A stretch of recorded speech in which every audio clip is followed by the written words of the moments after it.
Thank you, Congresswoman. And again, we are honored to be here today to welcome and host the U.S. Transportation Secretary Pete Buttigieg and welcoming him to really the future of Central Florida travel here at the new Terminal C. We're also honored to have our other distinguished dignitaries with us, including Congressman Darren Soto, Orlando Mayor Buddy Dyer, and obviously Orange County Mayor Jerry Demings, all of whom play a part in helping make the vision that we have for transportation become a reality. In fact, just yesterday, Mayor Demings and I were part of a transportation forum just yesterday and last night talking about how we understand the Central Florida's needs, but more importantly, how this community is ready for and able to accept improved transportation solutions, and especially this intermodal hub here for transportation. So I'm pleased to say that Orlando International Airport is poised to be that intermodal connection for the Central Florida region. Starting next year, you'll be able to take a plane, a train with the Brightline train, or an automobile from this airport complex, making us a true intermodal hub. Not only will this connectivity allow us to offer exciting new travel options for our passengers, it also helps to open new worlds of commerce and business opportunities for all of us in the Orlando area. These are truly exciting times as we look to the future of Central Florida travel. And as we continue to plan for more growth and expansion of this facility that we're in, we look forward to the continued coordination and cooperation from our local, state, and federal partners to help show the world what is possible when we all work together. So, Mr. Transportation Secretary, thank you for being here today. So with that, I turn it over to Orlando Mayor Buddy Dyer. Thank you, Kevin. Good afternoon to everybody. I'm proud to welcome our visitors to the City of Orlando and the Orlando International Airport, now one of the busiest airports in the entire world. As you know, Orlando is one of the most visited cities in all of the world with 75 million visitors in 2019, but it's also one of the fastest growing cities in the United States. And to maximize the broad-based economic opportunity this growth brings, we need local, state, and federal government working together to lead the world in transportation investment and innovation. And that includes building safer roads, expanding airports to keep up with demand, and adding rail and other transit options that connect workers to their jobs and makes our cities more sustainable and equitable. So with all of this getting done, and it's going to get done because of the bipartisan infrastructure law passed by Congress, and I want to thank Congressman Demings and Congressman Soto for their leadership and their work, and President Biden for pushing that through. Now, if you're the President of the United States and you're looking for somebody that understands firsthand the critical role of transportation and infrastructure that plays in our broad-based prosperity, equitable opportunity, and sustainability, who do you put in charge? A mayor. That is exactly right. You guessed it, a mayor. And I'm very happy today and proud to welcome my friend and former mayor of South Bend, the United States Department of Transportation Secretary Pete Buttigieg, who I generally refer to as Mayor Pete. Mr. Secretary, welcome to Orlando. Thank you for spending the afternoon with us, and more importantly, thank you for your support and President Biden's support that you've already given to Orlando. With that, I would like to turn it over to Orange County Mayor Jerry Demings. Thank you, Mayor Dyer. Thank you to all of you for being here. Thank you to Secretary Buttigieg for his presence today. This signifies something that is amiss within our community, and that is the personification of the public-private partnerships coming together in our community. Earlier, we had a dialogue about what we can do to help the workers, those who live here within our community, to get around more efficiently. Here we are with this brand new baby here within our community, and I know Mr. CEO from the airport, he's like a proud father to show off this new jewel that we have within our community. I have the honor to serve with Mayor Dyer on the board here at the Greater Orlando Aviation Authority, our board chair. Let me just acknowledge him as well, Mr. Carson Good, We have a great team here who are working together to move this community forward. As we think about the opportunities that we have to improve the quality of life here, there's the intersection of transportation. Earlier, the Secretary talked about what it means to integrate transportation with housing within our community. We know we experience a housing affordability crisis within our community.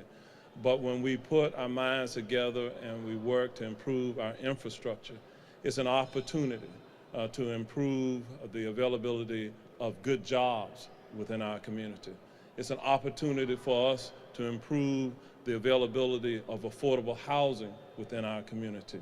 It's an opportunity for us to share across jurisdictional boundaries and how we pay for improving the community that we all call home here.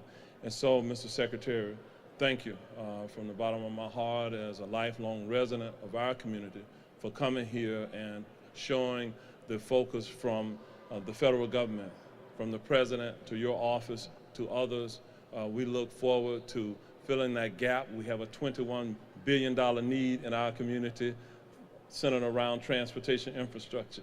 And we'd like to get our fair share of those federal dollars coming back into our community. And we know with your help, we can make that a reality. And thank you all so much. And at this time, I believe I'm going to turn it back over to Congresswoman Demings.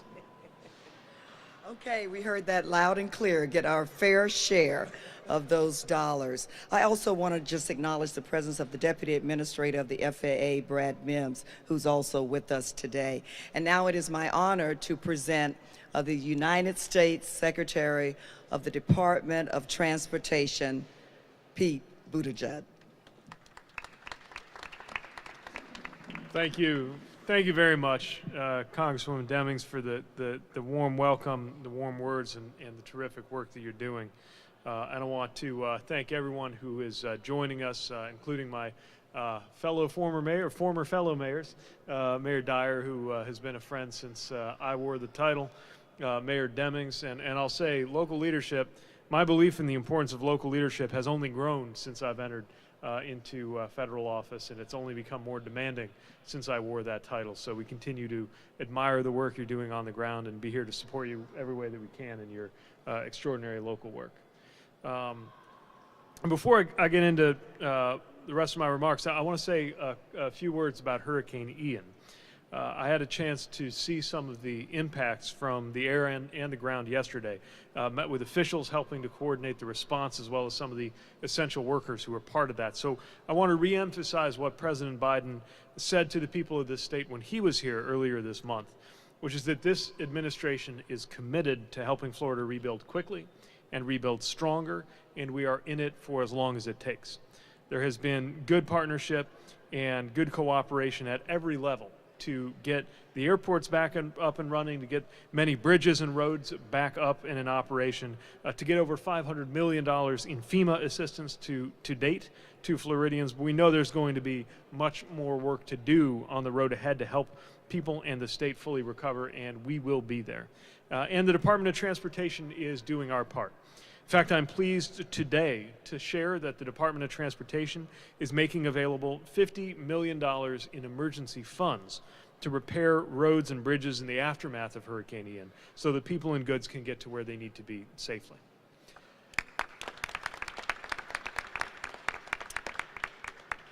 And then with regard to the airport, again, I want to thank our hosts here, including Kevin Thibault of the Greater Orlando Aviation Authority and all of the leadership and staff on the board and professional team here at the airport. And I certainly want to recognize Representative Demings and Representative Soto. We are so thankful for their leadership in Congress. I want to make sure everybody remembers that there is a direct relationship of cause and effect between the support that Representative Soto and Representative Demings showed for this bipartisan infrastructure law with their vote, and the funding that we are delivering right now to Orlando and around the country. That law has meant that we are able to not just help rebuild after a crisis and an emergency, but build a stronger and more modern infrastructure to be the foundation for generations of prosperity in Florida, and today is a big part of that. and your House members that you see right here standing with me have never hesitated to make sure our department knows the needs of this area and have helped make sure that our country can meet its needs through this landmark legislation. And we know how important travel is to the Orlando economy, how important this airport is to travel. The representatives helped to make sure that this airport and so many businesses here made it through the worst of the pandemic, and now we get to build for the future of Orlando. So we are thrilled to be here to formally celebrate the award of $50 million from the U.S. Department of Transportation to support the expansion of the new Terminal C. Now, with these funds that were announced earlier this year, Orlando International Airport is increasing its capacity, adding additional gates with loading bridges that can serve another 4 large aircraft or 8 smaller aircraft.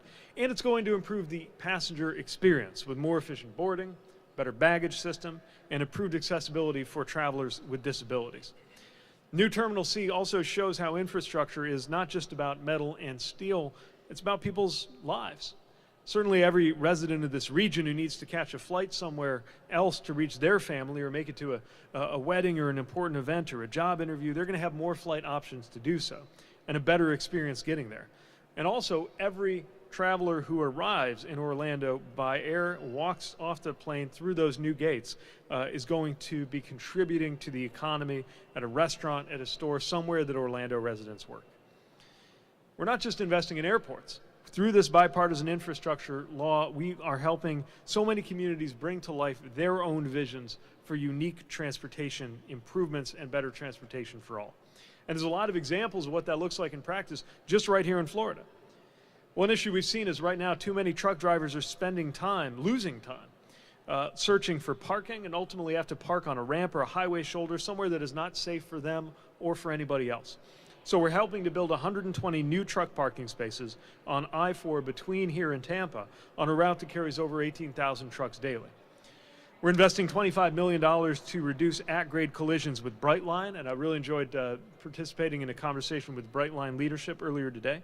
And of course, that service to Orlando is expected to start next year, including in this project, a safer path that will add fencing and delineators. In Tampa, we're building a new berth at Port Red Wing, and that's going to allow more goods to move through our supply chains more quickly, which in turn is part of our fight against inflation. We have sent over $2.6 billion to the state of Florida to improve roads and bridges and tunnels. It includes funds to make the transportation systems here more resilient against the increasingly extreme weather from climate change that has been seen this year and that we're going to unfortunately face again. And to reduce the carbon emissions that come from transportation to help prevent some of that extreme weather from being as frequent as it will be in the future if we do nothing. All of that was just in the first year's worth of funding of this bipartisan infrastructure law. So imagine what we will be able to do over the next 4 years with that funding, and I know some of the folks here are going to be ready with applications for us to look at in fiscal years 2, 3, 4, and 5 of this bill. And what Representative Soto and Representative Demings and their colleagues who supported this legislation have shown us is that we have to be ready to act to address the multitude of challenges that Americans are facing in transportation for sure, but also in the other great pieces of legislation that are coming in this extraordinarily productive season of action under the President's leadership. That includes new laws to save families money on health care, save Americans on prescription drugs, reduce energy costs, the largest investment against climate change made by any country ever, and better care and benefits for America's veterans. Florida has for many years famously been a great place to live, to work, to learn, to raise kids, to retire, to visit, and we're committed to continuing that tradition and protecting it against rising waters, against rising prices, and against any other challenge that comes their way, and to help this high growth community grow even faster and with all of the benefits that come with that, thanks to the right kind of investments today. So thank you again for being here, and I think we have a little bit of time for media questions too that my colleague Danny will quarterback. Hi. Yes.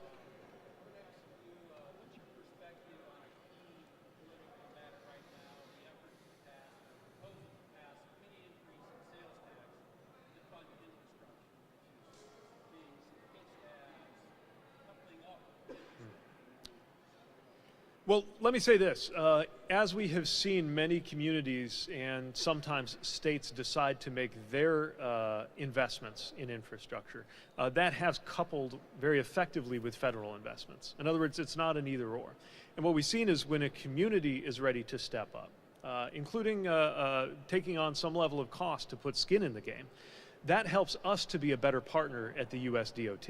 And so without knowing all of the details of the discussion happening here locally, I would say that whenever those investments can be matched, local, state, and federal, it means that much more can be done. And we look forward to working with the community and working with other project sponsors and stakeholders to make the most of every taxpayer dollar that goes into transportation here.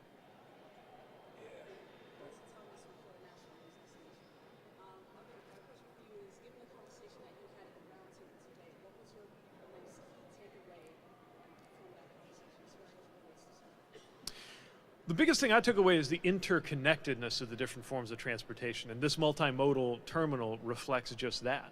Here you have passengers who arrive by air, might be headed to a rental car, but might now be able to take advantage of the train that's coming soon to get to places that otherwise would have been harder to access. Enhanced visions for transit for the future means that the workers who come here, including comparatively low-wage workers who are pushing the wheelchairs, cleaning up the airplanes, helping make sure that the space is clean and safe, serving people at the restaurants and coffee shops here in this airport, in addition to pilots and flight attendants and everybody else who's part of this enterprise, are able to get to and from places where they can afford to live. All of these things are intimately connected. Housing and transportation is connected, and within transportation, what we're doing with the roads, with the transit system, with the airport, and everything else is connected. And that's exactly why we thought it was so important that this infrastructure legislation do everything at once. Investments in every different form of transportation so that they can better support one another and create those benefits. Centering our policy not on this or that piece of equipment or infrastructure, but on people going through their lives and how those lives get a little bit easier and a little bit more affordable when the infrastructure is there for them.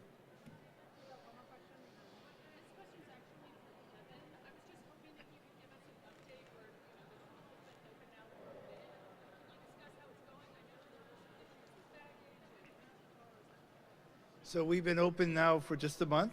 Actually today, it's been a month. And we've had over 100,000 passengers come through this facility. And what we've seen is the passengers are really enjoying the open space and so on. And so as with every new facility, you work through some of those initial struggles to get things open and get things operating, but now it's operating where it needs to be. And now next week with JetBlue coming in, it'll be an exciting time to add those passengers as well. Do me a quick favor. One of your biggest fans works on the 1 cent sales tax. Oh, great. I'd love to get her a picture. All right, of course. Rachel,